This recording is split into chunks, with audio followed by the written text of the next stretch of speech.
In case you do not know, adultery has consequences.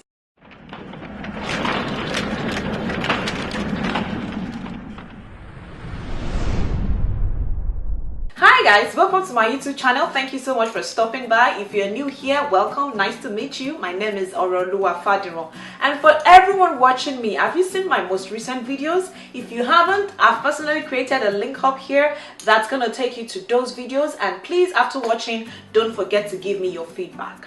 Please go ahead and click the subscribe button as well if you haven't. And there's a little bell sign next to it that tells you every time I have a new video on my channel. Today, I'd like to talk about a Nollywood movie that I saw, although lately I've been kind of confused as to what category to place most of the movies that I see. The reason being that I might see an English title, but 9% of the movie you realize that they actually spoke Yoruba, or you see a mix of English and Yoruba. Okay, let's go to the review for today. Today I'll be talking about a movie produced by Kenny George. It's been a while I saw any overproduction. And so when this came online, I was like, I would ensure that I see this movie. And I watched Paradox. In case you've not seen it, the description section below will tell you where to watch the movie. Okay, let's talk about the characters of this movie. This movie starred a number of people that I like to see while watching movies. So it starred Kenny George as BC, it starred Muyiwa Ademola as Tunchi, Ralph Adeni as Adeni, Jumoke Odetola as Laura, Toyin Alausa as Bola.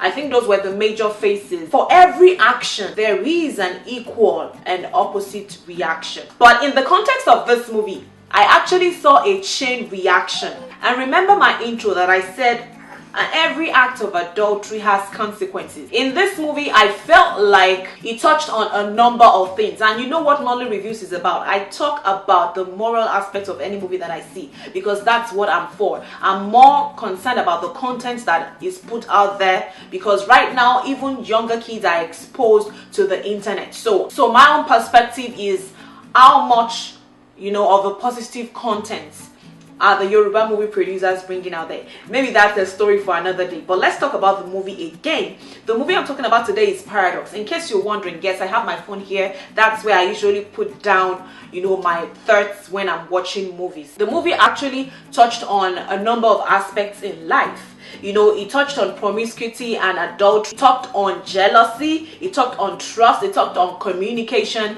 and it talked on friendship. Yes. Those were the things I could pen down, while watching this movie. So where do I start? Let me start from friendship. A friend had to die for the other person. For Bola, our own issue was jealousy, right? For BC, her own issue was trust issues, And then for the men in this movie, their own issue, adultery. So you see that each character, almost every character, had a peculiarity that added up, into the end product of what the story was about. I enjoyed watching the movie. I enjoyed the character of BC in this movie, because I kept typing different comments on my phone. Why is BC acting like this?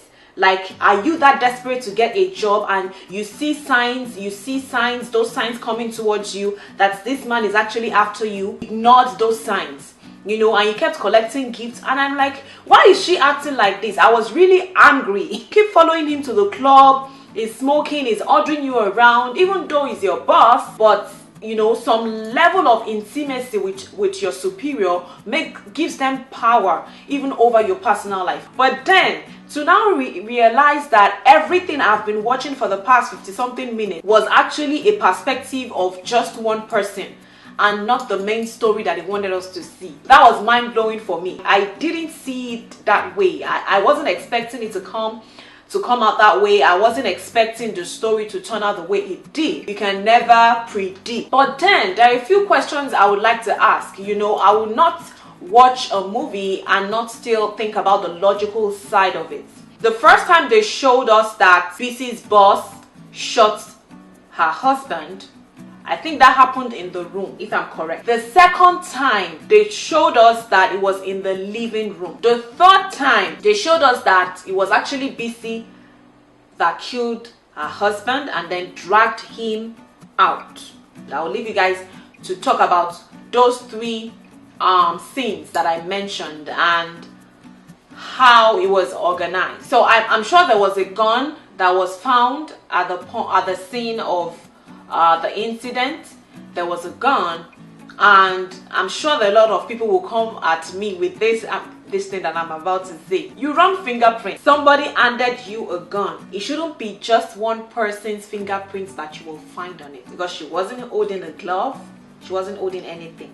Don't tell me they didn't do any investigation up until when BC came out by herself, out of her own will, to say she murdered her husband. What do you guys think about that? I'll leave you guys with just those two. Maybe there were more. Maybe by oversight I didn't see them. But those two things that I mentioned, I'll leave you guys to discuss with me in the comment section. Did you notice those things? Someone will tell me, let's talk about the real Nigerian scenario. Okay, I'll take that. But let's continue the discussion by using the comment section down below. Thank you so much for your time. I really appreciate your time and your support. Thank you for the love. Till next time, stay blessed and remember, God loves you. Bye.